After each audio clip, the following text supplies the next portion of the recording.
এত তাড়াতাড়ি ফিরে এলো কিভাবে? যদি ফিরেও আসে তারপরেও তুরাগ যতটুকু জানে, নূরনাহার বেশ স্বাস্থ্য সচেতন। সে কখনোই রাত 10টার ওপর জেগে থাকতে চায় না। সন্ধ্যার কিছু সময় পরেই ডিনার কমপ্লিট করে 10টার দিকে ঘুমাতে চলে যায়। কিন্তু তুরাগ এটা কখনোই বুঝলো না যে যে মায়ের সন্তান এত রাত অব্দি বাইরে থাকে, সে মায়ের চোখে ঘুম কখনোই ধরা দেয় না। তুরাগ ঠিক করে আজ আর চোরের মতো বেলকনি টপকে ঢুকবে না, মেইন ডোর দিয়ে ঢুকবে। মা বাবা ফিরলে এক নজর তাদেরকেও দেখা যাবে। মেইন ডোর খোলাই ছিল। তুরাগ খুব ধীর পা ফেলে ড্রয়িং রুমের দরজায় উপস্থিত হলো। অতি সন্তর্পণে পা ফেলায় ড্রয়িং রুমে উপস্থিত দুই রমণীর একজনেও তুরাগের উপস্থিত টের পেল না। তারা তাদের মতো কথায় মক্ত। তুরাগ প্রথমে দেখলো ওর মা হাত নেড়ে নেড়ে কথা বলাই ব্যস্ত।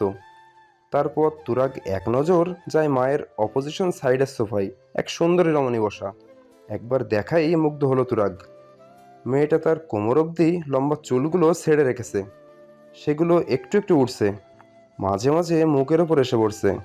হাত দিয়ে তা সরিয়ে দিতে ব্যস্ত রমণী। মাঝে মাঝে নুরুন্নাহার এক কথা শুনে মুচকি হাসছে মেয়েটা। তার হাসি এতটাই সুন্দর, মনে হচ্ছে যেন অপনসারী। হঠাৎ তুরাগের হুঁশ হয় সে এটা কি করছে। ছি তো রাখছি। সেই মনিও, তুই কিভাবে একটা মেয়ের দিকে এইভাবে তাকাতে পারিস? তোর নিষেধ আছে এটাতে, জানিস না? তুরাগ তাড়াতাড়ি নজর অন্যদিকে ফেরালো, মাথা নিচু করেই বাসায় প্রবেশ করলো। ড্রয়িং রুম ক্রস করে যাওয়ার সময় তরুর নজর পড়ল তুরাগের উপর। তরু চোখ দিয়ে ফুপিকে ইশারা করলো পিছনে তাকাতে। তরুর দৃষ্টি অনুসরণ করে পিছনে তাকাই। পিছনে তাকিয়ে দেখে তুরাগ চলে যাচ্ছে সেখান থেকে। তারপর তিনি তুরাগকে ডাকলেন এখানে আসার জন্য, কিন্তু ঘাড় তেড়া তুরাগ সেটা শুনল না। সে ঘাড় বেঁকিয়ে গেল তো গেলই, আর একবারও এদিকে ফিরল না। তার মা যে তাকে ডেকেছে এটা যেন সে শুনতেই পায়নি। ছেলের এমন আচরণে কষ্ট পেলেও চুপ করে গেলেন নূরনাহার। এমন আচরণে তিনি অভ্যস্ত হয়ে গেছেন। তার ছেলেটা তার সাথে কথা বলে না বহুদিন। তিনি অনেক কষ্ট করেছেন কথা বলতে, কিন্তু কাজে আসেনি। তিনি ছেলের সাথে কথা বলেন, ছেলেকে বকা দেন, কিন্তু ছেলে কখনো টু শব্দ করে না। চুপচাপ শোনে, তারপর আবার চলে যায় সেখান থেকে। তার করা একটা ভুলের কারণেই ছেলেটা এমন রোবটে পরিণত হয়েছে। এমন মাঝে মাঝে মনে হয় তখন তিনি এমনটা না করলেও পারতেন। তুরাগ সিঁড়ি বেয়ে উপরে উঠে যেতেই নূরনাহার তার দৃষ্টি ঘুরিয়ে তরুর দিকে তাকালেন। তরু বিস্মিত নজরে তখন ফুপির দিকে তাকিয়ে আছে। ফুপি, তুরাগ ভাইয়া এমন করলো কেন? নূরনাহার তখনই জবাব দিতে চাইলেন না, তাই কথা ঘুরিয়ে বললেন, তোর মনে আছে তুরাগের কথা? সেই কত বছর আগে দেখেছিলি। এরপর তো আর কখনো তোদের বাসায় যায়নি, আর তুইও তো আসিসনি। তোর মা তো তোকে এক ঘরে সর্বভাবে বানিয়ে দিল। তরু ফুপির কথা ঘোরানো বুঝলো। তরু ফুপির কথা ঘোরানো বুঝলো, তাই এখন আর ঘাটতে চাইল না তাকে। তাই ও বলল, হ্যাঁ ফুপি, চিনব না কেন? তোমার ছেলে তো এক সময় ফেমাস ছিল। তখন তার সব গানের রেকর্ডিং ছিল আমার কাছে। কিন্তু হুট করে কেন নিজের প্রফেশন, নিজের ক্যারিয়ার নিজ হাতে শেষ করে দিল, সেটাই তো বুঝলাম না। আম্মুকে জিজ্ঞেস করলে বলতো সে জানে না, আর বাবাকে কখনো জিজ্ঞেস করার সাহস হয়নি। আচ্ছা, বলবো তোকে আমি। এখন অনেক রাত হয়েছে, এখন ঘুমাতে যা মা। এত রাত জাগা ঠিক নয়। নূরনাহার বলতে চায় না বলে আর জিজ্ঞেস করলো না তরু। সেখান থেকে উঠে দাঁড়ালো, চলে যাওয়ার জন্য পা বাড়ালো। তারপর পেছন ঘুরে আবার বলে গেল। তুমিও ঘুমোতে যাও ফুপি। তরু নিজের রুমে যেতে যেতে একবার পিছনে ঘুরে তাকালো। আসলের কোণ দিয়ে ফুপির চোখ মোছার দৃষ্টি নজর এড়ালো না তরুর। তরু মনে মনে হাসলো। তার মনে এখন একটা কথাই ঘুরছে। আসলে মানুষ নিজেকে যতটা খুশি দেখানোর চেষ্টা করে, সে কি আসলে ততটা খুশি থাকে? এই যে ফুপিকে দেখে কখনো মনে হয়েছে কি যে তারও কোনো দুঃখ থাকতে পারে? টাকা পয়সা কোনো কিছুর কমতি নেই, সব সময় হাসি মুখে ঘুরে বেড়ায়। মনে হয় কত সুখে যেন তিনি আছেন, অথচ রাতের আধারে তিনিও চোখের জল মুছছেন। কি অদ্ভুত, তাই না? মানুষের হাসি মুখের আড়ালেও যে কতটা কষ্ট লুকানো থাকে, সেটা কেবল সেই জানে যে সেই পরিস্থিতির মধ্যে দিয়ে যায়। নিজের ভাবনার মাঝেই নিজের রুমের সামনে এসে গেল তরু। ভেতরে ঢুকে হাত মুখ ধুয়ে এসে বিছানায় বসে পড়ল। এখন আর এক পাও চলা সম্ভব না, ভীষণ ক্লান্ত। এখন একটা ঘুম খুব জরুরি। তখন নিজের রুমে যেতেই নিজের জায়গা ছেড়ে উঠে দাঁড়ালো নূরজাহান। উঠে ফ্রিজ থেকে খাবার নিয়ে সেটা গরম করলেন। তারপর একটা প্লেটে তুলে সেটা নিয়ে হাঁটা ধরলেন তুরাগের রুমের উদ্দেশ্যে। মনে মনে উপরওয়ালাকে স্মরণ করলেন, আজ যেন অন্তত তার ছেলে তাকে না ফিরিয়ে দেয়। তিনি তুরাগের রুমের সামনে এসে দেখলেন ভেতর থেকে রুম লক। তিনি অনেকবার নক করলেন, কিন্তু ভেতর থেকে কোনো সাড়া পাওয়া গেল না। তিনি আবার ডেকে বললেন, তুরাগ, দরজাটা খোল বাবা। এত রাতে কষ্ট করে খাওয়ার গরম করেছি, ওঠ না, একটু খেয়ে নে। সারাদিন বাইরে কি না কি খাওয়া কে জানে, এভাবে শরীরে রোগ বাঁধিয়ে ফেলবি। এতবার ডাকার পরেও ভেতর থেকে সাড়া এলো না। রুম কি লক করা নাকি শুধু ভেজিয়ে রেখেছে? দেখতে লকটা মুচড়ে দিতেই খুলে যায়। তিনি তো ভেবেছিলেন লক করে দিয়েছে প্রতিদিনের মতো। তিনি দরজা ঠেলে ভেতরে ঢুকলেন, কিন্তু তুরাগ ঘুমিয়ে পড়েছে। যে শার্টটা পরে এসেছিল তাও খাটের কোনায় পড়ে আছে। পায়ের মোজাগুলো ছড়িয়ে আছে ফ্লোরে। কোনো মতে হাত মুখে পানি দিয়ে এসে শুয়ে পড়েছে বিছানার মধ্যে। শীতে কুঁচকে আছে। নূরনাহার সব কিছু গুছিয়ে রাখলেন। এসিটা কমিয়ে দিয়ে একটা পাতলা কম্বল দিয়ে দিলেন। তারপর ছেলের মাথায় একবার হাত বুলিয়ে বেরিয়ে গেলেন। রাতের অন্ধকার কেটে গিয়ে ভোরের আলো দেখা দিয়েছে। কটা বাজছে তা বলা মুশকিল। কাল রাতে দিয়ে যাওয়া খাবার জিদ করে ফিরিয়ে দিয়েছিল আসিফ। এখন ক্ষুধার পেটের মধ্যে ইঁদুর দৌড়াচ্ছে মনে হচ্ছে। এখানে পানির একটা বোতল ছাড়া আর কিছুই নেই। উঠে গিয়ে কিছুটা পানি খেয়ে নিল। ভেবেছিল পানি খেলে ক্ষুধা কিছুটা কমবে, কিন্তু হলো তার উল্টো। খালি পেটে পানি খাওয়াই ফলে ক্ষুধা কমলো না, বরং পেটে চিনচিন ব্যথা শুরু হলো। পেট চেপে বসে রইল আসিফ। এমন সময় দরজাটা ক্যাতক্যাত শব্দ করে খুলে গেল। আসিফ বুঝলো হয়তো সকালের খাবার নিয়ে এসেছে। ভাবলো এখন আর খাবারটা ফেরত দেব না। মাথা উঁচু করে দেখার চেষ্টা করলো কি খাবার এনেছে। রুটি আর একপাশে একটু সবজি দেখা যাচ্ছে। সবজিটা দেখে মাথায় একটা বুদ্ধি আসলো আসিফের। লোকটা খাবারগুলো দূরে রাখা টেবিলে রেখে চলে যেতে নিলে আসিফ ডাকলো লোকটাকে। এই যে ভাই, শুনছেন? জি বলুন। আপনার নামটা কি? কি নামে ডাকবো আপনাকে? রাফিন। রফিন ভাই, আমি না ওয়াশরুমে পা পিছলে পড়ে গেছিলাম। পায়ে অনেক ব্যথা, হাঁটতে পারছি না। আপনি একটু কষ্ট করে খাবারটা এখানে দিয়ে যান। রাফিন ছেলেটা দ্বিমত পোষণ না করে খাবারটা নিয়ে এগিয়ে এলো বেডের পাশে। খাবার তার হাতে থাকা অবস্থায় তরকারির বাটিটা হাতে তুলে নিল আসিফ। রাফিন ভেবেছিল রাতে খায়নি, তাই হয়তো বেশি ক্ষুধা লাগছে। তাই কিছু মনে না করে রুটির প্লেটটা রাখতে মাথা নিচু করলো। অমনি আসিফ হাতে এক খাবলা সবজি উঠিয়ে মেরে দিল রাফিনের দিকে। সবজিটা রান্নার সময় কাঁচামরিচ ব্যবহার করা হয়েছিল, যা চোখ অবধি পৌঁছাতেই হাতটা অমনি চোখে চলে গেল। ভীষণ জ্বলছে চোখ। আসিফ এক মুহূর্তে দেরি করেননি। সাথে সাথে লোকটার মুখ চেপে ধরলো যাতে চেঁচাতে না পারে। এক হাতে বালিশের পাশে থাকা নিজের শার্টটা নিল। সেটাই কাজে লাগালো রাফিন নামক ছেলেটার মুখ বাঁধতে। দুই ওষ্ঠের মাঝখানে শার্ট ঢুকিয়ে মাথার পেছন দিকে গিট্টু দিয়ে দিল। এখন আর ঠোঁটও নাড়তে পারবে না, আর কোনো কথাও বলতে পারবে না। বেডশিট টেনে ছিঁড়ে ফেললো। তা দিয়ে হাত বাঁধলো, পা বাঁধলো।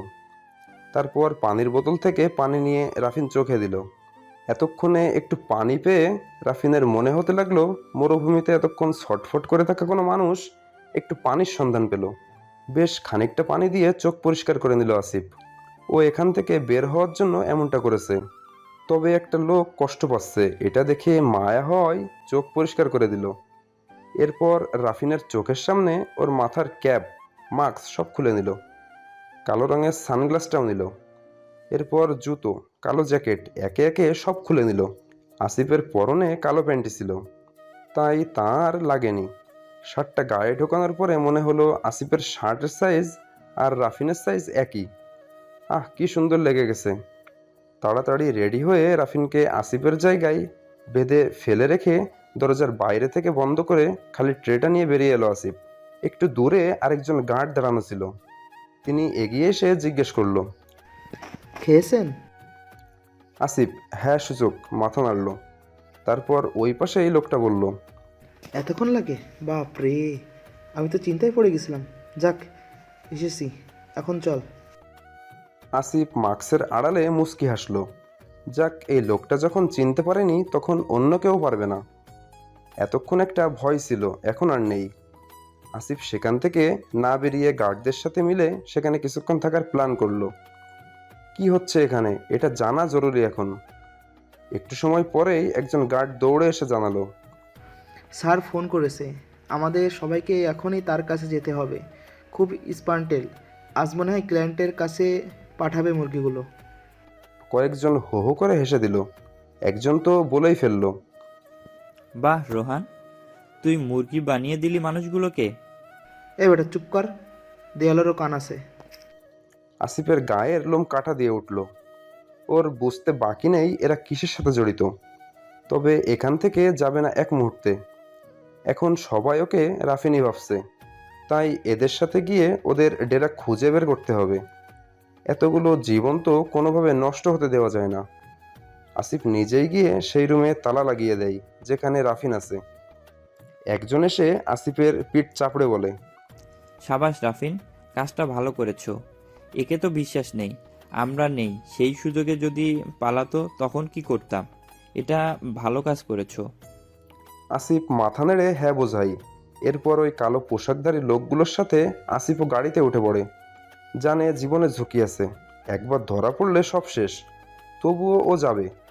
এতটুকু সাহস না করলে বহু জীবন ধ্বংসের মুখে পড়ে যাবে। আসিফ জানে না সামনে কি হতে চলেছে। নুরুল ইসলাম তার মতো করে যথেষ্ট চেষ্টা করেছেন আসিফকে খোঁজার। তিনি গোপনে তার বিশ্বস্ত কলিগদের দ্বারা খোঁজ করিয়েছেন, কিন্তু আসিফকে কোনোভাবেই ট্র্যাক করা পসিবল হয়নি। এবার তার মনে হলো বিষয়টা আসিফের বাবাকে জানানো দরকার। তিনি তো নিশ্চিন্তে আছেন যে তার ছেলে সিলেটে আছে, তবে তার ছেলে সিলেটে আদৌ গিয়েছে কিনা সন্দেহ। নুরুল ইসলাম চিন্তা করলেন আমজাদ হকের বাসায় গিয়ে আস্তে ধীরে তাকে সবটা বুঝিয়ে বলবেন। ফোনে হয়তো ভালোভাবে বুঝিয়ে নাও বলতে পারবে না, আবার না আমজাদ উল্টোপাল্টা বুঝে হিতে বিপরীত হয়ে যায়। নুরুল ইসলামকে বেরিয়ে যেতে দেখে তহমিনা বেগম পেছন পেছন দৌড়ে আসলেন। তহমিনাকে আসতে দেখে থামলেন নুরুল ইসলাম। পেছনে ঘুরে তহমিনা বেগমকে সাবধান করলেন আস্তে হাঁটার জন্য। তারপর জিজ্ঞেস করলেন, কি ব্যাপার, এইভাবে ছুটছো কেন? কে আবার তাড়া করতেছে তোমারে? এখন আর দৌড়াদৌড়ি করার বয়স আছে বলো? নুরুল ইসলাম কি বলল সে কথা কানে তুলল না তহমিনা।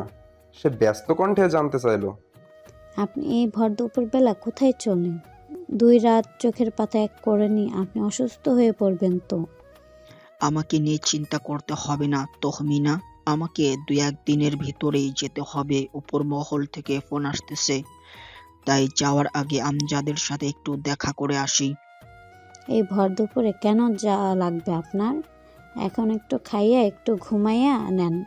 সারা রাত জার্নি করে আসলেন, তারপর ঘুমাইলেন না, শরীর খারাপ করবে তো তখন। দেখা করা জরুরি তহমিনা, আমি এসেই ঘুমাবো। আর তুমি খাবার রেডি করো, আমি আসছি। আর কথা বাড়ালো না নুরুল ইসলাম। হাঁটা ধরলেন আমজাদ হকের বাড়ির উদ্দেশ্যে। আমজাদ গোসলে যাওয়ার জন্য কেবল বাহিরে পা রেখেছিলেন। তাড়াহুড়ো করে নুরুল ইসলামকে বাড়ির ভেতরে ঢুকতে দেখে আমজাদ দৌড়ে সেদিকে গেল। নুরুল ইসলামের এলোমেলো চুল, ভেতরের দিকে ঢুকে যাওয়া চোখ দেখে অবাক হলো আমজাদ। তিনি হাত টেনে নিয়ে বাসার ভেতরে বসলেন নুরুল ইসলামকে। নুরুল ইসলাম তাড়া দিয়ে বললেন, এত বসার সময় নেই, জরুরি কথা আছে, তাই এসেছি। তা কি কথা বল। আসিফ কি কালকের পর আর তোকে ফোন দিয়েছিল? না, দেয়নি। বন্ধুদের সাথে আড্ডাবাজি করছে হয়তো, তাই ফোন দেয়নি। আচ্ছা, তুই বারবার ওর কথা কেন জিজ্ঞেস করছিস? একটু ঝেড়ে কাজ তো। সেই জন্যই আসা। মাথা ঠান্ডা করে আমার কথা শোন, হাইপার হওয়া যাবে না।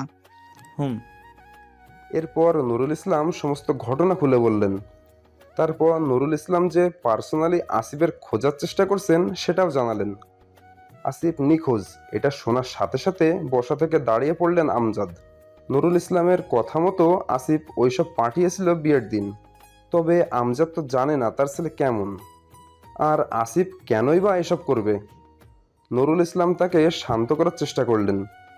কিছু সময় পর একটু শান্ত হয়ে বসলেন আমজাদ হক। নুরুল ইসলামের পাশে বসে পড়ে তার হাত দুটো ধরে বলে, আমার এখন কি করা উচিত বল না ভাই। আমার মনে হয় কি একটা মিসিং ডায়েরি লেখানো উচিত। 24 ঘন্টা তো অনেক আগেই ওভার। হ্যাঁ, ভালো কথা বলেছিস। দেখতে দেখতে 2 দিন কেটে যাচ্ছে। এর মাঝে কোনো খোঁজ পাওয়া যায়নি আসিফের। এদিকে নুরুল ইসলামের যাওয়ার সময় হয়ে গেছে, ওদিকে একটা জটিল কেস পেন্ডিং আছে। এখন না গেলেই নয়। তিনি আমজাদকে বলে গেছেন বেশ কান্নাকাটি না করতে। নুরুল ইসলাম নিজের সর্বোচ্চ দিয়ে চেষ্টা করবেন এই সমস্যার সমাধান করতে, কিন্তু বাবা মায়ের মন কি আর তা মানে? আসিফের মা থেমে থেমে কান্না করে যাচ্ছে। নুরুল ইসলাম তহমিনাকে বলে যান ওদের যেন দেখে রাখে, কিন্তু তহমিনা তখনই মুখ ঘুরিয়ে নেয়, মানে সে দেখতে পারবে না। পুরোটা শোনার পরেও তহমিনার মনে হচ্ছে আসিফ এসব ইচ্ছা করেই করেছে, আর এখন নিজ ইচ্ছায় গা ঢাকা দিয়েছে। নুরুল ইসলাম চেয়েও তহমিনাকে বোঝাতে পারেনি। নুরুল ইসলাম যাওয়ার জন্য তৈরি হয় মায়ের থেকে বিদায় নিয়ে। মেইন রোড অবধি আসলেন, সাথে তহমিনাও আছে। তহমিনা আসছে তাকে এই অবধি এগিয়ে দেওয়ার জন্য। দুজনে কথা বলছিল, এমন সময় সামনে কিছু পড়ার শব্দে দুজনে একবার দুজনের মুখ চাওয়াচাওয়ি করে সামনে তাকালেন।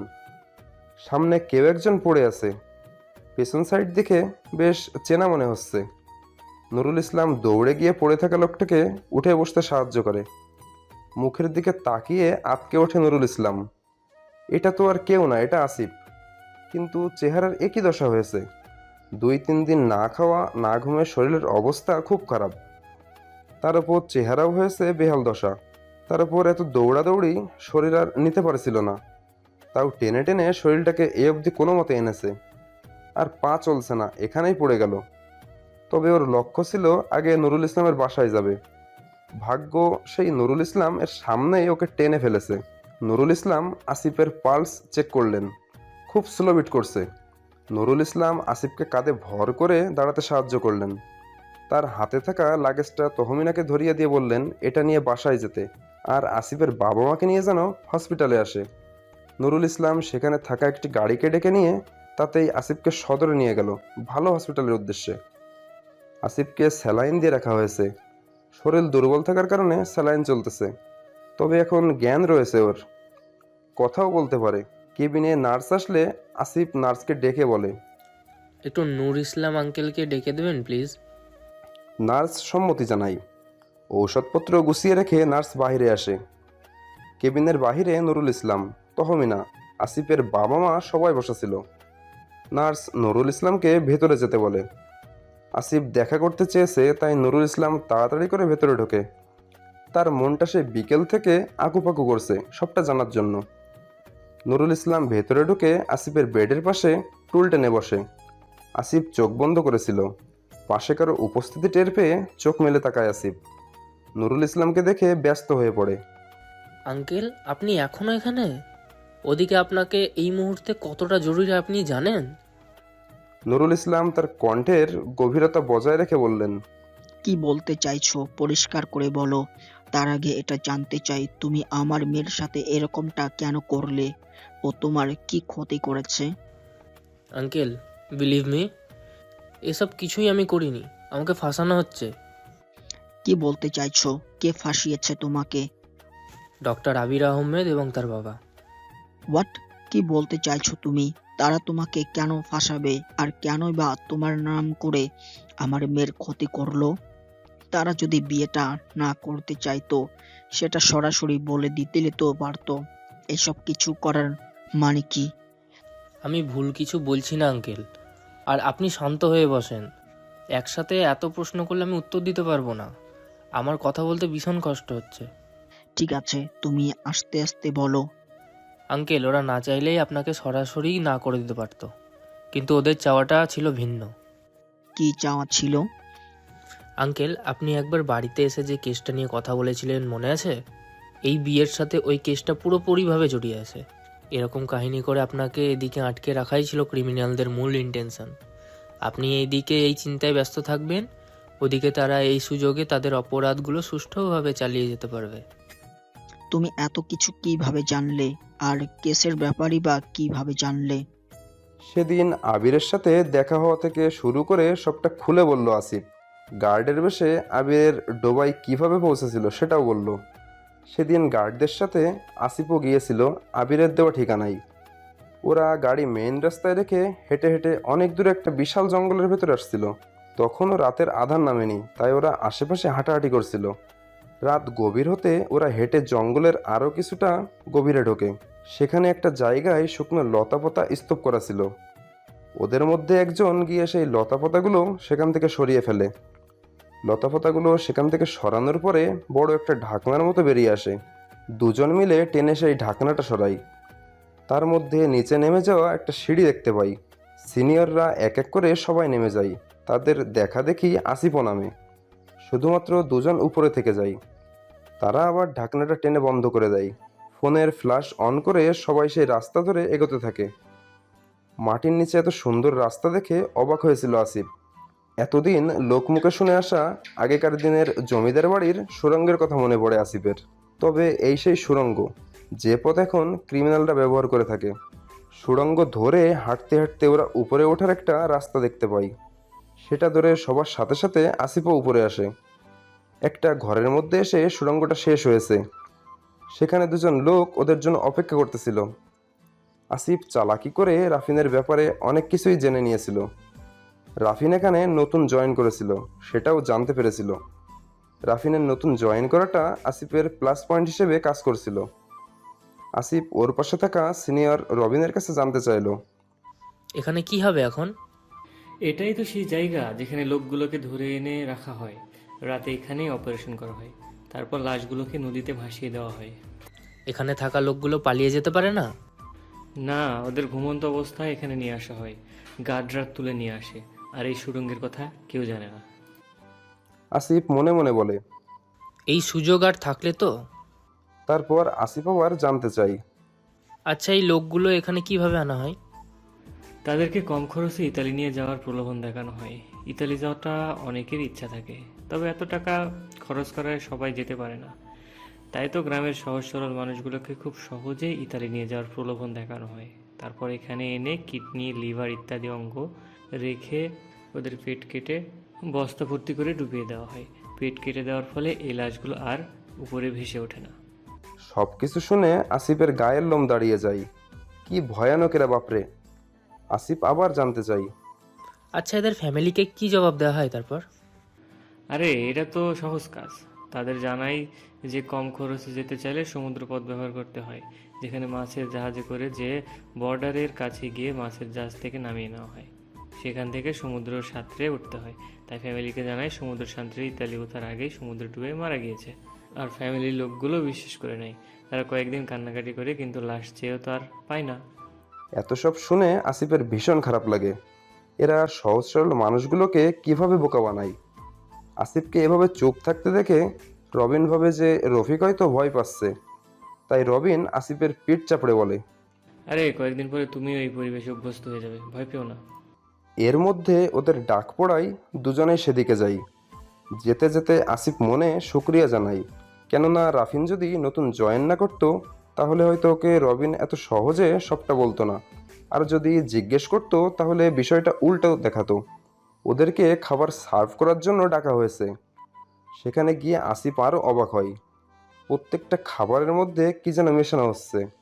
সবাই বেঘরে ঘুমাচ্ছে, তাদের ইহজগতের কোনো খেয়াল নেই। আজ তাদের সাথে কি হবে সে সম্পর্কেও তাদের কোনো ধারণা নেই। তারা সবাই তো এখানে নিশ্চিত মনে করে আছে যে কাল ভোরে হয়তো তারা এখান থেকে নতুন জায়গায় যেতে পারবে। কিন্তু রাতের খাবারের সাথে যে ঘুমের ওষুধ মেশানো ছিল সেটা তো আর কেউই জানে না। কেউ কেউ তো খাবার শেষও করতে পারেনি। চোখ এমনভাবে লেগে আসছিল, এভাবে ঘুমিয়ে পড়েছিল। রাত তখন নিস্তব্ধ। আসিফ বসে বসে কিছু একটা নিয়ে ভাবছিল। তখন রবিন ভাই ডেকে বলল, রাফিন, এদিকে একবার এসো তো। কেন ভাইয়া, কিছু লাগবে? হ্যাঁ, স্যার এসেছে, এখন মূলত সার্জারি হবে। রবিনের কথাই আসিফ সেখান থেকে উঠে রবিনের পিছু পিছু যাই। সেখানে গিয়ে দেখতে পাই ডক্টরের এপ্রন পরা কেউ একজন দাঁড়িয়ে আছে, মুখে মাস্ক পরা। আসিফ সেখানে যেতে যেতে দেখলো ডক্টর তার এপ্রন খুলে ফেলছে। আসিফ অধীর আগ্রহে তাকিয়ে আছে ডাক্তারের মুখ দেখার জন্য। সেই মুহূর্তে ডক্টর তার মুখের মাস্ক নামালো। ডক্টরের জায়গায় আবিরকে দেখে চমকালো আসিফ। মনে মনে একটা শব্দই কয়েকবার বাড়ি খেলো, ডক্টর আবির আহমেদ। আসিফ এতদিন সব ডক্টরি প্রফেশনটাকে সব থেকে বেশি সম্মানের চোখে দেখতো, কিন্তু সেই সম্মানের প্রফেশনের টেক গায়ে লাগিয়ে আবার কী সব অনৈতিক কাজ করছে এটা ভেবেই গা ঘিন করে উঠছে। ডক্টর আবির আহমেদের নির্দেশে সব গার্ডগুলো একটা রুমের ভেতর প্রবেশ করলো। আসিফও তাদের পিছু পিছু গেল। রুমটাকে দেখে আসিফের ছোটোখাটো একটা অপারেশন থিয়েটার মনে হতে লাগলো, তবে অত বেশি কিছু নেই। রুমটার মাঝ বরাবর একটা খাট রাখা, তার পাশে একটা ছোট টেবিল, এর উপর একটা ট্রেতে অপারেশনের সব সরঞ্জাম রাখা। আসিফ বুঝলো এইটাই সেই বেড, যে বেডে একবার কাউকে শোয়ানো হলে সে আর জীবনের আলো দেখে না। আবির আহমেদের নির্দেশে দুজন গার্ড গিয়ে পাশের একটা ঘর থেকে একজন লোককে তুলে আনলো। লোকটা ঘুমে কাদা, রাতের আধারে তার চেহারা স্পষ্ট বোঝা যাচ্ছে না, তবে তার জীর্ণ শরীরটার অবয়ব বোঝা যাচ্ছে। যতই কাছে নিয়ে আসছে চেহারাটা আস্তে আস্তে স্পষ্ট হতে থাকে। আসিফের ভীষণ কষ্ট হতে থাকে লোকটার জন্য। এই ঘুমই হয়তো তার জীবনের লাস্ট ঘুম। আসিফের ভীষণ ইচ্ছা করে চিৎকার করে বলতে যে এমন অমানবিক কাজ তোমরা করো না, কিন্তু এখানে অপরাগ আসিফ। ও যদি একটা ভুল পদক্ষেপ নেয় তবে ওকে আর এখান থেকে বেঁচে ফিরতে হবে না। যে উদ্দেশ্যে এসেছে তা পুরোপুরি ব্যর্থ হবে। চোখ বন্ধ করে মনকে শক্ত করার চেষ্টা করতে থাকে আসিফ। ইতোমধ্যে লোকটাকে সেই মধ্যখানে রাখা খাটিয়ার ওপর শোয়ানো হয়। লোকটা ঘুমানোর মতো আরাম স্থান পেয়ে আবার শান্তি করে ঘুমানোর প্রস্তুতি নেয়। এতক্ষণ টানা হেঁচড়া করায় তার ঘুম কিছুটা ব্যাঘাত ঘটেছে। আসিফ চোখ খুলতেই দেখলো শরীরে কি যেন একটা ইনজেকশন পুশ করা হলো। আসিফের এসব বিষয় ধারণা অতটা নেই, তাই বুঝলো না।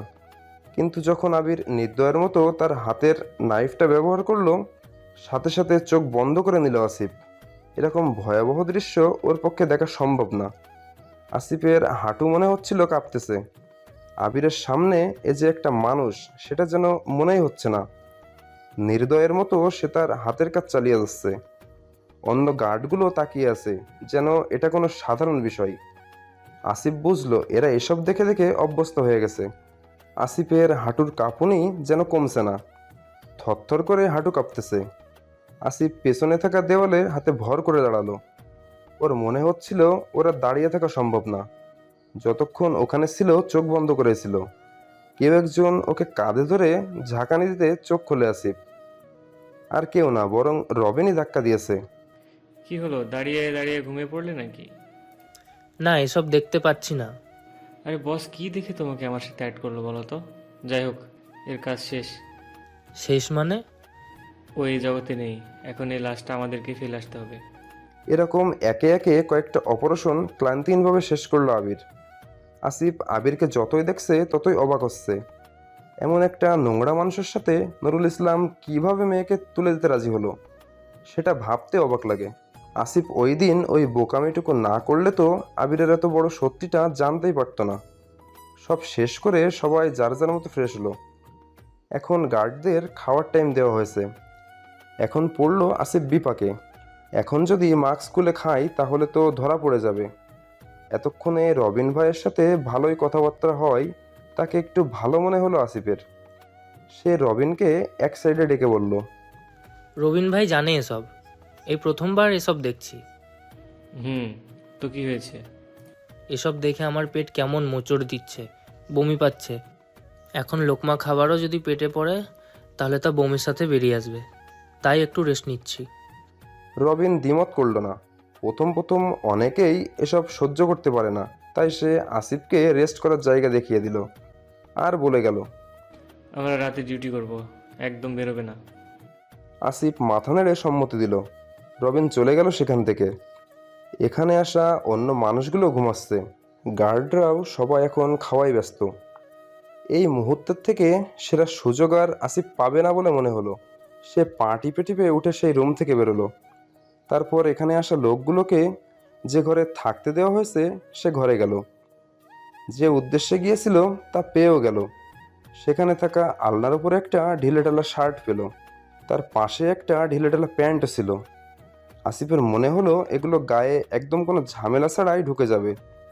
সেগুলো কাঁধে চাপিয়ে পা টিপে টিপে গেল সেই রুমের উদ্দেশ্যে, যেখানে সে সেই গুপ্ত সুড়ঙ্গের সিঁড়ি দেখেছিল। এপাশে দরজাটা ঠেলাঠুলো কোনো মতে সরিয়ে ভেতরে ঢুকে গেল। ভেতরে ঢুকে বুঝতে পারলো খুব বড় ভুল করে ফেলেছে আসিফ। ওর বোঝা উচিত ছিল যে রাত্রেবেলা এই পথে থাকবে দুর্গম, এত অন্ধকারের মধ্যে কিভাবে যাবে সেটা জানা নেই।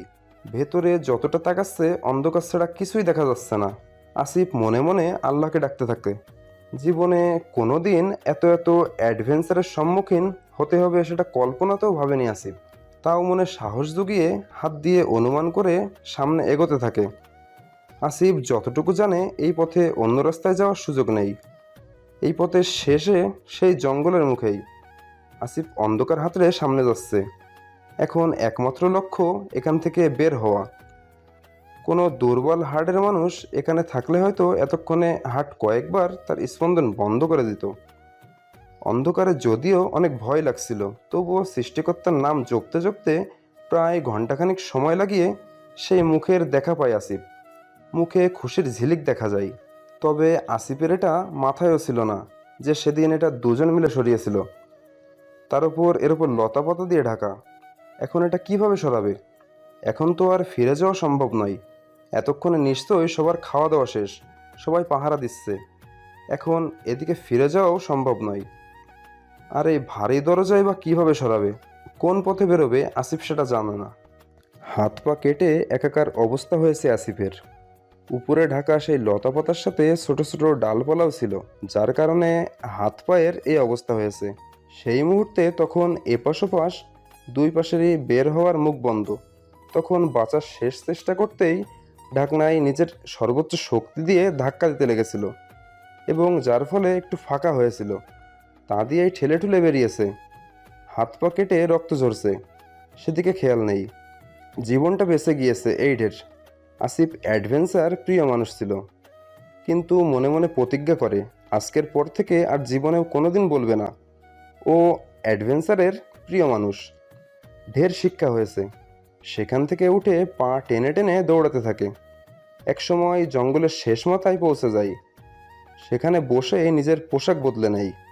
গার্ডের পোশাক সেখানে ফেলে আসে। এখন একজন সাধারণ মানুষের বেশে বেরিয়ে আসে জঙ্গল থেকে। হাঁটতে হাঁটতে মেইন রাস্তায় পৌঁছে যায়, কিন্তু এখনও ভোরের আলো ফোটেনি। চারিদিকে নিস্তব্ধ। এই সময় কোনো গাড়ি পাওয়া সম্ভব না, কিন্তু এখানে বসে থাকাটাও বুদ্ধিমানের কাজ হবে না। তাই পায়ে হেঁটে সামনে এগোতে থাকে। বেশি সময় হাঁটা লাগে না। এর মধ্যেই দূর থেকে ফজরের আজানের সুমধুর ধ্বনি কানে এসে লাগে। শব্দটা অনেক দূর থেকে আসছে। বোঝাই যাচ্ছে এই জায়গা লোকালয় থেকে বেশ কিছুটা দূরে। 7টার দিকে অবশেষে একটা বাসের দেখা মেলে। এটাই হয়তো স্টেশন থেকে ছেড়ে আসা প্রথম বাস। এতক্ষণে হাঁটতে হাঁটতে অবস্থা অনেক দূরে চলে এসেছে আসিফ। আর কাল বিলম্ব না করে চড়ে বসে সেই বাসেই। এই জায়গা থেকে সরাসরি তাদের গ্রামে যাওয়ার কোনো রাস্তা নেই। তাই এই বাস ধরে আগে ঢাকায় যেতে হবে, তারপর সেখান থেকে আবার অন্য বাস ধরে গ্রামে পৌঁছাতে হবে। এতক্ষণ মনোযোগ দিয়ে সবটাই শুনলেন নুরুল ইসলাম। এরপর হালকা হাতে পিঠ চাপড়ে নিলেন আসিফের, আর বললেন, সাব্বাস বেটা, এই না একটা কাজের মতো কাজ করেছো। আসিফ আর কিছু বলে না, শুধু তার ঠোঁটের কোণে একটু মুচকি হাসি রেখে ফুটে ওঠে। নুরুল ইসলাম এত কিছু শোনার পরেও আবার জিজ্ঞেস করে, আসিফ, যা বলছো তুমি 100% শিওর তো? তুমি বোঝোই তো এত বড় একটা মিশন যদি সাকসেসফুল না হয় তাহলে উপর মহলের চাপ এসে আমার ঘাড়ে বর্তাবে। আঙ্কেল, আপনার সাথে মিথ্যা বলার মতো কিছু দেখছি না আমি নিজে চোখে যেটা দেখেছি সেটাই আপনাকে জানালাম। এখনও ওখানে অনেকগুলো মানুষ রয়েছে, তাদের জীবন বাঁচানো আপনাদের দায়িত্ব। এখন আপনারা যদি দায়িত্ব পালন না করে এড়িয়ে যান, সেই দায় সম্পূর্ণ আপনাদের। এর মধ্যে নার্স এসে কেবিনে ঢুকে। কথা বলতে বলতে আসিফ হাঁপিয়ে গেছে দেখে নার্স নুরুল ইসলামকে অনুরোধ করে, স্যার, আপনি একটু এখন পেশেন্টকে একলা থাকতে দিন, ওনার ভীষণ কষ্ট হচ্ছে। নুরুল ইসলামের এতক্ষণে খেয়াল হয় আসিফের সত্যিই অনেক কষ্ট হচ্ছে। নুরুল ইসলাম আর কথা বাড়াল না। আসিফের পিঠ চাপড়ে দিয়ে বেরিয়ে গেলেন কেবিন থেকে। তিনি তহমিনা বেগমকে বলে গেলেন এদিকে সবটা খেয়াল রাখতে। তহমিনা বাধ্য স্ত্রীর মতো মাথা নাড়ল। নুরুল ইসলামের হাতে নষ্ট করার মতো সময় আর এক মুহূর্তে নেই। সেই মুহূর্তে ছুটলেন চট্টগ্রামের উদ্দেশ্যে। এদিকে ফোনে যতটা সম্ভব কথা বলে মোটামুটি একটা টিম রেডি করলেন, ডক্টর আবির আহমেদের গোপন ডেরায় যাওয়ার জন্য। প্রতিদিন সকালেই একটা জিনিস লক্ষ্য করে তরু, নূরনাহার প্রতিদিনই সকালে নাস্তার টেবিলে 4 জনের খাবার তৈরি করে। 3 জন খাবার খেলেও একজন খাবার প্রতিদিন টেবিলেই থেকে যায়। দুপুর অবধি সেই খাবার সেখানেই থাকে। তুরাগকে ততক্ষণেও নাস্তার টেবিলে দেখা যায় না, এমনকি সে তার রুমের দরজাও খোলে না। দুপুর হলে সেই খাবার টেবিল থেকে সরিয়ে ফেলে নূরনাহার। দুপুরেও তুরাগ খেতে আসে না। তরুর ফুপা তখন কাজের তাগিদে বাইরে থাকেন, তাই দুপুরের খাবারে তরু আর নূরনাহারই ডাইনিংয়ে আসে। তুরাগ তখন ও রুমের দরজা খোলে না। যখন ঘড়ির কাঁটা ঠিক 3টার ঘরে পৌঁছায়, ঠিক সেই মুহূর্তে তুরাগের রুমের দরজা খোলার শব্দ পাওয়া যায়। একদম পরিপাটি হয়ে বের হয়। আজও পাঞ্জাবি পরে বের হয়েছে, ব্ল্যাক জিন্সের ওপর হোয়াইট কালার পাঞ্জাবি পরা, black colour watch, black shoes, black sunglass, চুলগুলো স্পাইক করা। রুম থেকে বেরিয়ে সানগ্লাসটা হাতে ঘোরাতে ঘোরাতে এক নজর ড্রয়িংয়ে বসে থাকা মায়ের দিকে তাকাবে, কিন্তু কোনো কথা বলবে না। সানগ্লাসটা হাতে ঘোরাতে ঘোরাতে বেরিয়ে যাবে। এই মুহূর্তে কোথায় যাই, এখন কি কাজ, সেটাই বুঝতে পারছে না তরু। বিগত কয়েকদিন এই একই রকম দৃশ্য দেখে অভ্যস্ত তরু। যতটুকু বুঝলো, তুরাগ ঘরে খাবারও খায় না, আর কারোর সাথে কথাও বলে না, শুধু বাড়িতে আসে আর এসেই নিজের রুমে ঢুকে যায়। আজ তরু আবার সাহস করে নূরনাহারকে জিজ্ঞেস করে, ফুপি, তুরাগ ভাই এই সময় কোথায় যায়? কোথায় আবার যাবে? সামনে সিটি কর্পোরেশন এ নির্বাচন, তার মিটিং মিছিল করতে যাবে। কেন, তোমার ছেলে মেয়র হবে নাকি? আরে না, এবারের নতুন পদপ্রার্থী কালাম মোল্লার হয়ে জনসমর্থন আদায় করতে যায় আমার পুত্র কালাম মোল্লার রাইট হ্যান্ড। কি বলো ফুপি, তোমার ছেলে সিঙ্গার থেকে পলিটিশিয়ান হয়ে গেছে? তোমরা কিছু বলনি? ফুপা তো মনে হয় এসব পছন্দ করে না, তাই না? তোর ফুপা, তোর বাবা কেউ এখন আর ওর সাথে কথা বলে না, আর না ও কারো সাথে কথা বলে। আমার একটা কথাও শোনে না, না আর আমার কোনো কথার জবাব দেয়। চুপচাপ বাসায় আসে আবার বেরিয়ে যায়। তোর ফুপার এই একটা কথাই ও রাখে। সে বলেছিল যত যাই করো না কেন রাতে বাসার বাইরে থাকবে না, তাই যত রাতই হোক না বাসায় ফিরবেই। আচ্ছা ফুপি, হঠাৎ করে গানটা ছেড়ে দিল কেন তুরাগ ভাই?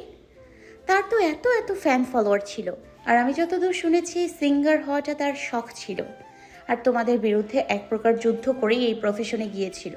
তাহলে নিজের পছন্দের প্রফেশন থেকে কেন সরে আসলো? তরুর এমন প্রশ্নে মুখটা কালো হয়ে গেল নূরনাহারের। তিনি এক প্রকার এড়িয়ে গেলেন প্রশ্নটা। তিনি বললেন, যেটা ওই ভালো জানে। কিন্তু তরুর মনে হলো নূরনাহার ভেতরে ভেতরে কেন অপরাধ ভোগ করছেন, যেটা তিনি প্রকাশ করতে পারছেন না। তাই তরু এই প্রসঙ্গ পাল্টে আবার জিজ্ঞেস করলো, আচ্ছা ফুপি, তুরাগ ভাই যে বাসায় কিছু খায় না, এতে তোমার কষ্ট হয় তাই না? তরুর কথা শুনে জোরে একটা দীর্ঘশ্বাস ছাড়ল নূরনাহার। কি বলবেন তিনি?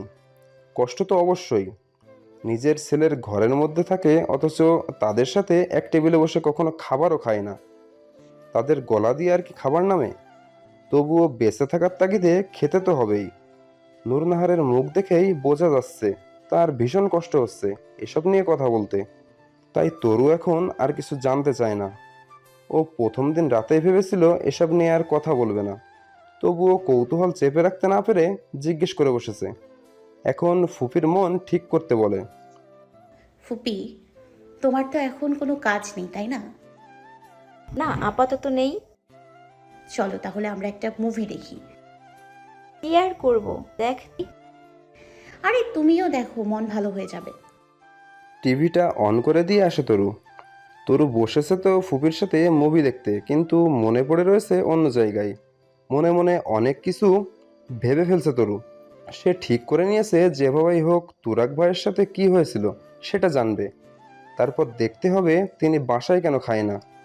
তরু ঠিক করে ফেলেছে যে তুরাগ ভাইকে আবার আগের মতো করে তুলবে, কেননা তার জন্য ফুপিও কষ্ট পাচ্ছে, আর ফুপির কষ্ট তরু সহ্য হচ্ছে না। আসার পর থেকে কেমন যেন একটা অন্যমনস্ক হয়ে আছে তুরাগ। বিষয়টা অনেকক্ষণ যাবৎ লক্ষ্য করছে প্রান্ত। অনেকক্ষণ যাবতই প্রান্ত ভাবছে কথা বলবে তুরাগের সাথে, কিন্তু সেই ফুসরতার কোথায়? আসার পর থেকেই এই কাজ সেই কাজ একটার পর একটা লেগেই আছে। আজ আবার কালাম মোল্লা মিটিংয়ে ডেকেছিলেন, সামনে নির্বাচন নিয়ে আলোচনা করার জন্য। সেটা গুছাতে গুছাতে প্রান্ত এক প্রকার হাঁপিয়ে গেছে। আজ তুরাগটাও কেমন দম মেরে বসে আছে। তার কাজও আজ প্রান্তকে করতে হচ্ছে। কালাম ভাই যদি কিছু উল্টোপাল্টা দেখে তাহলে এসে প্রান্তর উপরে চেঁচাবে, কারণ সে তুরাগকে কিছু বলে না। তুরাগ যা জিদ্দি, কিছু বললে না আবার এখানেও আসা বন্ধ করে দেয়। কিন্তু কালাম ভাই তুরাগের মতো একটা মানুষ কোনোভাবেই হাতছাড়া করতে চায় না। তাই যত ঝড়ঝাপটা প্রান্তকে সহ্য করতে হবে। কালাম ভাই চলে গেছে বেশ কিছুক্ষণ হলো। তুরাগে কর্নারে একটা চেয়ার পেতে বসে আছে আর গভীর চিন্তায় মগ্ন সে। কি যে ভাবছে তা এই মুহূর্তে বোঝা মুশকিল। প্রান্ত এদিকে মোটামুটি ভাব সামলে নিল। তার সাথেই ছিল রাহাত। রাহাতকে বলল সবার জন্য নিচ থেকে চা নিয়ে আসতে। প্রান্তের বলতে দেরি, কিন্তু রাহাতের স্যুট লাগতে দেরি হয়নি। সে যেন এটার জন্যই অপেক্ষা করতেছিল। যেভাবে দৌড়ে গিয়েছিল আবার সেভাবে চায়ের ফ্লাক্স হাতে দৌড়ে আসলো রাহাত। প্রান্ত ভুরুকুসকে একবার রাহাতের দিকে তাকালো। কিরে, মাত্রই না গেলি চা আনতে, এর মধ্যে আসলি কিভাবে? আসলে আগে ফোন দিছে, চা রেডি করতে বলেছিলাম। সাবাস, ভালোই উন্নতি হয়েছে বুদ্ধির। এখন শোন, 2 কাপ ঢেলে আমাকে আর তুরাগকে দে, বাকিটা তোরা ভাগ করে নিয়ে নে। আচ্ছা ভাই। প্রান্ত 2 কাপ চা নিয়ে এসে একটা চেয়ার টেনে তুরাগের পাশে বসলো। তুরাগের সামনে চায়ের কাপ ধরলো, কিন্তু তুরাগ চায়ের কাপ নিল না। সে বাহিরের এসব কিছু দেখছে না, কি চিন্তায় যেন মগ্ন। প্রান্ত চায়ের কাপটা নিচে রেখে তুরাগের কাঁধে ধাক্কা দিল। কাঁধে ধাক্কা লাগতেই ধরফর করে ওঠে। এদিক ওদিক তাকালো তুরাগ। তারপর সামনে প্রান্তকে দেখে চোখ ছোট ছোট করে ওর দিকে তাকালো। আরে ভাই, এভাবে তাকাচ্ছিস কেন? আমি কিছু করি নাই, চা ঠান্ডা হয়ে যাচ্ছে তাই ডাক দিছি, নয়তো দিতাম না। তুরাগ আর কথা না বাড়িয়ে চায়ের কাপটা হাতে নেয়। চায়ের কাপে চুমুক দিতে দিতে প্রান্ত জিজ্ঞেস করে, তুরাগ, একটা প্রশ্ন করব? যে কয়টা মন চায় কর, তবে চা শেষ হওয়ার আগেই প্রশ্ন শেষ করবি। আচ্ছা ভাই, তোর হয়েছে কি, আমাকে একটু বলবি? আমার আবার কি হবে? কিছু তো একটা হয়েছে। আসার পর থেকে দেখছি কেমন অন্যমনস্ক হয়ে আছিস, কিছু একটা ভাবছিস। কি ভাবছিস সেটাই জানতে চাচ্ছি। লুকানোর চেষ্টা করে লাভ নাই, আমি তোকে খুব ভালো করেই বুঝতে পারি, তাই অন্তত আমার কাছে লুকোস না। তুরাগ আরেকবার চুমুক দেয় চায়ের কাপে, তারপর চোখ বন্ধ করে নেয়। একটা জোরে নিঃশ্বাস ফেলে বলে, জানিস প্রান্ত, সেই চোখ জোড়া না আমি আবার দেখেছি। একদম অবিকল সেই চোখ জোড়া। সেই চোখ মানে? তোর মনে নেই? 3 বছর আগে ঢাকার বাহিরে একটা কলেজে কনসার্টে গিয়েছিলাম। সেখানে দর্শক সারিতে বসা সেই মায়াবী চোখ জোড়া মনে হলো আমি আবার দেখেছি। শুধু একবার না, অনেকবার। আমি যে কয়বার তার সামনে গিয়েছি সেই কয়বার আমি তার চোখের দিকে তাকিয়েছি। অবিকল সেই চোখ জোড়া মনে হচ্ছে আমার সামনে। তুরাগের কথা শুনে প্রান্ত বসা থেকে দাঁড়িয়ে গেল। তারপর একটু জোরেই বলল, কি? প্রান্তর এভাবে রিয়্যাক্ট করায় তুরাগ আবারও চোখ ছোট ছোট করে ওর দিকে তাকিয়ে রইল। সেটা দেখে প্রান্তর সাথে সাথে আবার চেয়ারে বসলো। এইভাবে দাঁড়ালি কেন? তো কি করব? যে নিউজ তুই শোনালি ভাই, সেই নিউজ আমাকে বসা থেকে দাঁড় করিয়ে দিয়েছে। কি বলছিস ভাই তুই? সেটা কিভাবে সম্ভব? সম্ভব বলেই বলেছি। মেয়েটা আমাদের বাসায় এসেছে। আমি ঠিক বুঝে উঠতে পারছি না কে ও। বাসায় কারো কাছে জিজ্ঞেসও করতে পারছি না। তবে আমার মনে হচ্ছে আমি ওকে খুব ভালোভাবে চিনি। এখন মনে করতে পারছি না কে ও। তবে আমার মনে হচ্ছে সে আমার মামার একটা মেয়ে ছিল। এটাই সে। অনেক বছর গ্রামে না যাওয়ায় ঠিক চিনতে পারছি না, তবে অনুমান করছি। কিন্তু সেই চোখ অবিকল কেমনে ভাই? আই ডোন্ট নো, বাট আমি অনেকবার দেখেছি। তুই আগে দেখ মেয়েটাকে। আজও সব কাজ গোছাতে গোছাতে দেরি হয়ে গেছে তুরাগদের। বাইকটা রেখে আজ প্রান্তের বাইকে করে এসেছে তুরাগ। প্রান্ত ওকে বাসার সামনে নামিয়ে দিয়ে এসে চলে গেছে। তুরাগ তো বাসার ভিতর ঢুকছিল আর ভাবছিল আজও বুঝি বেলকনি টপকে ঢুকতে হবে। কিন্তু বাসার সামনাসামনি এসে আজও সেই দৃশ্য। ড্রয়িং রুমের লাইট এখনো অন করা, যদিও অন্য সব রুমের লাইট অফ, শুধু ড্রয়িং রুমের লাইট অন করা। তুরাগ মনে মনে কিছুটা খুশিও হয়। যাক, আজ তাহলে কষ্ট করে বেলকনি টপকাতে হবে না। মেইন ডোরও লক করা না, খোলাই আছে। তুরাগ মেইন ডোর দিয়েই বাসার ভেতর প্রবেশ করে। ড্রয়িং রুমে প্রবেশ করে আগে নজর বোলায় সোফার দিকে। না, সেখানে কেউ নেই। এরপর নজর যায় দোতলায় ওঠার সিঁড়ির দিকে। সেখানেই বসে আছে তরু, হাতে একটা বই। দেখে মনে হচ্ছে ইন্টারের বোটানি বই। তুরাগ মনে মনে বলল, এই তো দেখি পিচ্ছি মেয়ে।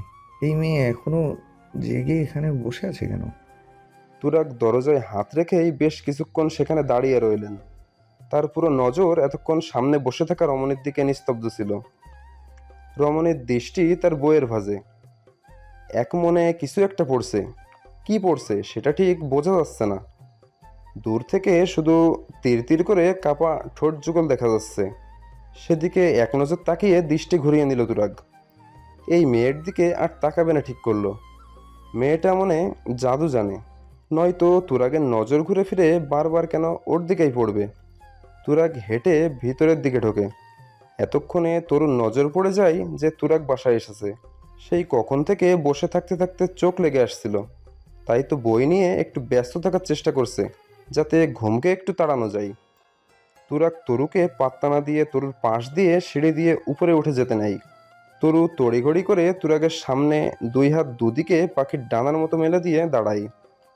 থেমে যায় তুরাগ। তরু তুরাগের থেকে বেশ খানিকটা শর্ট, এজন্য তরুকে ঘাড় বাঁকা করেই তুরাগের দিকে তাকাতে হয়। তরু ঘাড় বাঁকা করে তাকিয়ে দেখে তুরাগও মাথাটা একটু নিচু করে তরুর দিকে তাকিয়ে আছে। চোখে চোখ পড়ে যায় দুজনের। তুরাগ এক ভ্রু উঁচু করে কিছু একটা ইশারা করে। তরু বুঝতে পারে যে ওর এভাবে দাঁড়ানোর কারণ জানতে চাইছে তুরাগ। কিন্তু প্রথমেই জবাব না দিয়ে তরু আবার উল্টো জিজ্ঞেস করে, কি বললে? এইভাবে কাকতাড়ুয়া হয়ে এর সামনে দাঁড়িয়ে আছো কেন? আপনাকে উপরে যেতে দিব না তাই। আরে আজব, আমার বাসায় এসে আমার উপরেই জোর খাটাচ্ছ। সরো সামনে থেকে। না, সরব না। এটা আপনার বাসা হলে এটা আমার ফুপিরও বাসা। আমি অবশ্যই এখানে জোর খাটাতে পারি। আর আমি এতক্ষণ আপনার জন্য বসেছিলাম। আপনি আসলে একসাথে খাবো তাই। আপনাদের বাসায় এসেছি, বাসার সবাই না খেলে আমি আগে আগে খেয়ে নিই কীভাবে বলুন তো? বিষয়টা ভালো দেখায় না। এটা আমার ফুপির বাসা কথাটা তুরাগের মাথায় বাড়ি খেলো কয়েকবার। তার মানে ও যেটা ভাবছে সেটাই। সেই ছোট্ট পিচ্চি তরু এখন এত বড় হয়ে গেছে, কিন্তু মেয়েটা ওদের বাসায় এসে হুট করেই ওর খাবার নিয়ে খবরদারি করতেছে কেন? তুরাগ এই মুহূর্তে কথা ঘোরাতে তরুকে উদ্দেশ্য করে বলল, ও, তুমি তাহলে ইন্সপেক্টর নুরুল ইসলামের আদরের দুলালি? কথাটা বেশ গায়ে লাগলো তরুর। এমন কথা বলার কি আছে? একটু ভালোভাবেও তো বলা যায় নাকি? আজ তো খাটাস একটা। কিন্তু এর উত্তরে তরুর কি বলা উচিত খুঁজে পেল না, তাই বলল, দেখুন তুরাগ ভাই, উনি আপনার মামা হন। এইভাবে না বলে একটু ভালোভাবেও বলা যেত। কি বললে? মামা? আমার কোনো মামা নেই। আমার পর থেকে সরো মেয়ে। এতক্ষণ যাবৎ কিছু বলছি না বলে বড্ড সাহস দেখাচ্ছ তুমি। তুমি বোধ হয় জানো না আমার ইচ্ছের উপরে কারো ইচ্ছে খাটে না। তরু মনে মনে বিড়বিড় করে বলল, বাবা মাকে কষ্ট দিয়ে সে আবার এখন বড় বড় কথা বলে যে তার ইচ্ছের উপরে কারোর কথা খাটে না। আমিও দেখব কতদিন এই ভাব থাকে। আমাকে গালি দেওয়া শেষ হলে সরে দাঁড়াও, নয়তো কোলে তুলে সামনে থেকে সরাবো। আপনি আমাকে তুলতে পারবেন নাকি? আমি অনেক হ্যাভি। তুরাগ তরুর পা থেকে মাথা অবধি একবার স্ক্যান করলো, তারপর হো হো করে হেসে উঠল। উফ, হাসতেছেন কেন আপনি? হাসবো না? আমার সামনে জলজ্যান্ত 50 কিলোর আলুর বস্তা দাঁড়িয়ে আছে যে কিনা নিজেকে হেভি মনে করে। এরকম চুনোপুটি আমি এক হাতে তুলে আছাড় মারতে পারি। তুমি দাঁড়াও, আমি দেখাচ্ছি। তুরাগ সত্যি সত্যি নিচু হয়, আর তরু ভাবে তুরাগ হয়তো সত্যি সত্যি ওকে তুলবে, তাই লাফ দিয়ে সামনে থেকে সরে দাঁড়ায়। তুরাগ তরুর দিকে তাকিয়ে একটা বাঁকা হাসি দিয়ে উপরের দিকে হাঁটা ধরে। তরু পুরো বোকা বনে যায়। ওকে সামনে থেকে সরানোর ট্রিক ছিল এটা, তাও ও বুঝতেই পারলো না। নিজের মাথায় নিজেই গাঁটটা মারে। আর তুরাগ কেবলা মার্কা দাঁতগুলো বের করে তরুর দিকে তাকিয়ে উপরে উঠছে। তুরাগ ভাই, এই ক্লোজআপের অ্যাড দেয়া বন্ধ করেন তো। তরুর কথা শুনে তুরাগের হাসি অটোমেটিক অফ হয়ে যায়। মনে মনে বলে, কি বললো মেয়েটা? ও এতক্ষণ ক্লোজ আপের অ্যাড দিচ্ছিল? ভালোই তো কথা জানে। দেখে তো মনে হচ্ছিল একদম ভদ্রের গোডাউন। তুরাগকে উপরে আসতে দেখে সেখান থেকে সরে দাঁড়ায় নূরনাহার। এতক্ষণ উপর থেকে যে আরও এক জোড়া চোখ ওদের পর্যবেক্ষণ করে যাচ্ছিল, এটা তরু তুরাগ কেউ ঘুণাক্ষরেও টের পায়নি। তুরাককে উপরে আসতে দেখেই তিনি সরে দাঁড়ালেন সেখান থেকে। নুরুল ইসলামদের মিশন এবারেও ফেল করেছে। রাগে নিজের মাথার চুল নিজেই টেনে ধরল নুরুল ইসলাম। তিনি আশাবাদী ছিলেন এবারে হয়তো একটা কিছু হবে, কিন্তু তার হলো কই। এই একটা কেস তার মাথা খারাপ করে দিল। এই কেসটা নিয়ে কত গবেষণা চলল, কিন্তু মেন মাথাকে সেটাই তো এতদিন খুঁজে পাচ্ছিল না। আসিফের দুঃসাহসিকতায় কিছুটা ইনফরমেশন পাওয়ার আশায় আলো দেখছিল তারা, কিন্তু আবার ধরতে ব্যর্থ। তবে আসিফ যে কথা বলেছে সেগুলো একদম ফেল দেওয়ার নয়, কেননা আসিফ জায়গাটার বর্ণনা যেভাবে দিয়েছিল জায়গাটা পুরোপুরি সেরকম। এখানে কিছুক্ষণ আগেও যে মানুষ ছিল সেটা বেশ বোঝা যাচ্ছে। তবে পুলিশ ফোর্স আসার আগেই এখান থেকে সব কিছু সরিয়ে ফেলা হয়েছে। আসিফের সাহসিকতায় এই ডেরার সন্ধান পেলেও তাদের নতুন ডেরা সম্পর্কে কোনো ইনফরমেশনই তো নেই। মাথার চুল দুহাতে আঁকড়ে একটা টুলে বসে পড়েছে নুরুল ইসলাম। এমন সময় মিলন সাহেব দৌড়ে আসলেন। এসে নুরুল ইসলামের সামনে দাঁড়িয়ে জোরে জোরে শ্বাস ফেলতে লাগলেন তিনি। কি ব্যাপার মিলন, কিছু পেলো? স্যার, চারিদিকটা খুঁজে দেখেছি, কোথাও কিছু নেই। কিন্তু এখানে ছিল আমি নিশ্চিত। এখানের পরিবেশ দেখেই বোঝা যাচ্ছে এখানে অনেকজন লোক ছিল। জি স্যার, আপনি ঠিক বলেছেন। নুরুল ইসলাম এই মিশন ডক্টর আবির আহমেদের কথাটা তিনি এখনো পুরোপুরি চেপে গিয়েছেন। ডক্টর আবির আহমেদ দেশের একজন নামকরা ডাক্তার। এভাবে কোনো প্রমাণ ছাড়া শুধুমাত্র আসিফের কথার ভিত্তিতে তার দিকে আঙুল তোলার কোনো মানে হয় না। তার উপর তিনি এখনও শিওর না যে আসিফ ডক্টর আবির আহমেদ এর ব্যাপারটা সত্যি বলছে কিনা, নাকি আসিফ নিজ ইচ্ছাতে অপরাধ করে অপরাধীর ট্যাগ থেকে বেঁচে যেতে আবির আহমেদের নাম ব্যবহার করেছে, সেটারও কোনো প্রুফ তো নুরুল ইসলামের কাছে নেই। তার জন্য এখন আগে প্রমাণ জোগাড় করা জরুরি। নুরুল ইসলাম ঠিক করেন এবার আগে তিনি সোর্স লাগাবেন ডক্টর আবির আহমেদের পেছনে। 24 ঘন্টা তাকে নজরবন্দি রাখলে হয়তো কোনো ক্লু পাওয়া যাবে। নুরুল ইসলাম সবাইকে আদেশ করে এখন এই জায়গা ত্যাগ করার জন্য। এখানে আর সময় নষ্ট করে লাভ নেই। এই কেসটা এত সহজে সলভ হওয়ার নয়। লোকগুলো ভীষণ ধূর্ত, তাদের ধরা এতটা সহজ নয়। নুরুল ইসলামকে ফোর্স নিয়ে বেরিয়ে যেতে দেখে আড়াল থেকে স্বস্তির নিঃশ্বাস ফেলল একজন। এখানে পুলিশ আসবে সেই ব্যাপারটা কোনো ইনফরমেশনই তারা পায়নি। তবে রবিন যখন জানিয়েছিল যে তাদের মধ্যে থেকে রাফিন মিসিং, তখন তো তারা ভেবেছিল রাফিন হয়তো পালিয়ে গিয়েছে। তাই রাফিনের বাড়িতে খোঁজ লাগাই, কিন্তু দেখে রাফিন সেখানে নেই। তারপর যেখানে আসিফকে আটকে রাখা হয়েছিল সেখানে রাফিনকে ওরকম বিধ্বস্ত অবস্থায় দেখে তাদের বুঝতে বাকি ছিল না তারা তাদের গুটি ভুল জায়গায় চেলে ফেলেছে। এতক্ষণে আসিফ নিশ্চয়ই পুলিশকে জানিয়েছে এখানে পুলিশ অ্যাটাক হতে পারে, অনুমান করেই তড়িঘড়ি করে সবটা সরিয়ে ফেলেছিল, নয়তো এতক্ষণে সবাইকে জেলে থাকতে হতো। এরপর তৎক্ষণাৎ ফোনটা বের করে কাউকে ফোন লাগাই। বস, পুলিশ চলে গেছে। ফোনের অপর পাশে থাকা লোকটা একটা রহস্যমূলক হাসি দেয়। তারপর তিনি ফোনেই বলেন,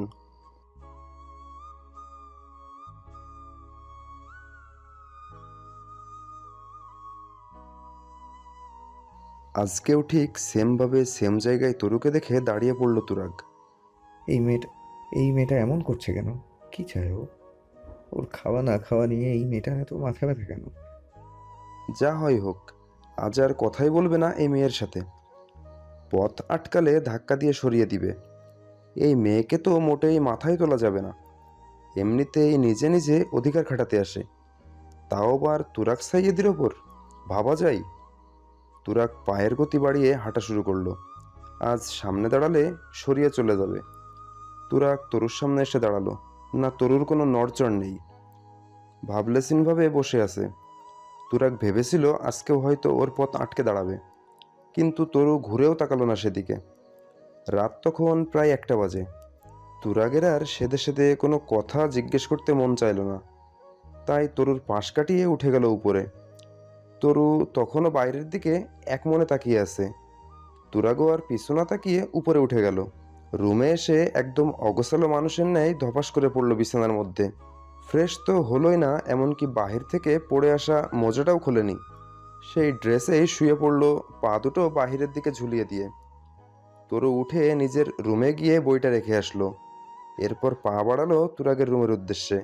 তুরাগের রুমের সামনে এসে দেখতে পেল রুমের দরজা লাগানো। তরু বাহির থেকে তুরাগ ভাই বলে বেশ কয়েকবার ডাক দিল, কিন্তু ভেতর থেকে কোনো রিপ্লাই এলো না।